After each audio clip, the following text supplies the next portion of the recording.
안녕하세요. 닥터 미수다 이강산입니다. 제가 지난번에 여드름 덜 나는 30조 균 세안법에 대해서 말씀을 드렸는데요. 많은 분들이 영상을 보시고 재밌기도 하고 따라하니까 너무 좋아졌다 이렇게 말씀들도 하시고 그렇더라고요. 자, 오늘까지 여드름 관리에 대한 이야기를 해보려고 하는데 오늘은 여드름 연고에 대해서 몇 가지 말씀을 드리고 싶습니다. 그런데 효과를 못 보거나 오히려 피부가 따갑고 자극을 느끼는 분들도 계십니다. 그런 것들이 연고를 제대로 선택을 못했거나 아니면 제대로 바르지 못하는 그런 이유들 때문에 생기는 건데, 어떻게 하면 좋은 연고를 고르고 또 제대로 바르고 할 수 있을까 하는 것들에 대해서 알려드리겠습니다. 여드름 연고는 크게 세 가지입니다. 하나는 항생제 성분들, 클린다마이신을 위주로 한 항생제 성분들을 위주로 한 그런 연고가 있고, 두 번째는 피부를 조금씩 벗겨내는 그런 것들이 있고, 세 번째는 두 가지를 같이 사용하는 것들이 있습니다. 먼저 클린다마이신 항생제 성분이 있는데 여드름균을 억제하는 그런 효과들 때문에 화농성 여드름에 사용을 많이 합니다. 대표적인 제품들로는 크레오신 T 가장 많이 쓰죠. 디오크린 겔, 나딕사 이런 것들이 있고, 디페린 겔 같은 경우는 피부를 살짝 벗겨내는 성분들이 있는데 이런 것들은 이제 좁쌀 여드름 있을 때 완화시키기 위해서 쓰기도 합니다. 그다음에 항생제와 각질 제거 효과가 같이 있는 것들, 에피듀오 겔, 에피듀오 포르테 겔 이런 것들이 있는데 여드름균을 억제하고 피지를 녹이고 하는 건데, 이런 것들은 피부 자극이 좀 올 수 있습니다. 이제 홍조가 온다든지 따갑다든지 하는 것들이 있죠. 아까 초반에 말씀드렸던 이제 크레오신 T 같은 경우는 자극이 거의 없죠. 그러나 효과가 덜 하거나 효과가 천천히 나타난다고 느낄 수도 있습니다. 그리고 피부를 좀 벗겨내거나 피지를 녹여주는 그런 것들은 잘못 바르게 되면 피부가 굉장히 힘들게 아파지거나 상처가 나거나 빨갛게 되거나 그럴 수도 있습니다. 이번에는 여드름 연고 제대로 바르는 법.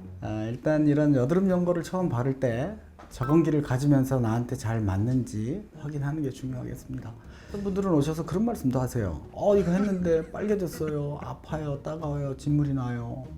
그런데 이제 잘 바르는 방법을 터득하게 되면 효과도 나고 그렇겠죠. 보통 세안하고 그다음에 스킨로션 바르기 전에 바로 연고를 바르는 게 좋을 것 같잖아요. 그런데 그건 아닙니다. 처음 연고를 바를 때는 세안 후에 사용 중인 크림이나 로션을 먼저 발라주고 그 위에 면봉에 연고를 아주 소량만 묻힌 다음에 여드름이 있는 부위에만 톡톡 발라주는 게 좋습니다. 이렇게 한 1, 2주 정도 발랐는데 자극이 없다, 문제가 없다, 그러면 그때 점점 연고 부위를 확장시켜가면서 바르는 거죠. 이렇게 최소한 한두 달 사용하면 점점 효과를 볼 수 있을 것 같습니다.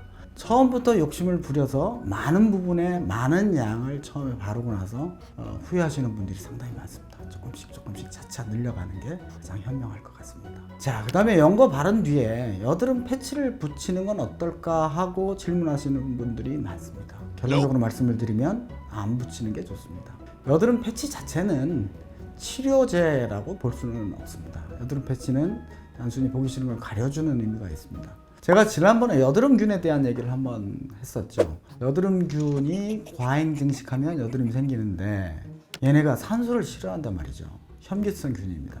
근데 패치를 붙여서 산소를 안 통하게 만들면 더 안 좋아질 수 있는 거죠. 그리고 각질 용해 성분이 있는 약을 바르고 그걸 패치로 덮어두게 되면 자극이 더 강하게 올 수도 있고, 패치가 붙어있는 동그랗게 색소 침착까지 생기거나 상처가 나는 분들도 계십니다. 여드름 패치는 가급적 안 붙이고 노출시켜주는 게 더 좋을 것 같습니다.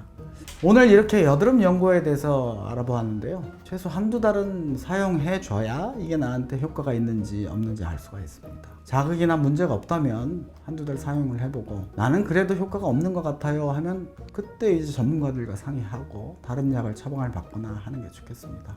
닥터 미수다 이강산이었습니다. 감사합니다.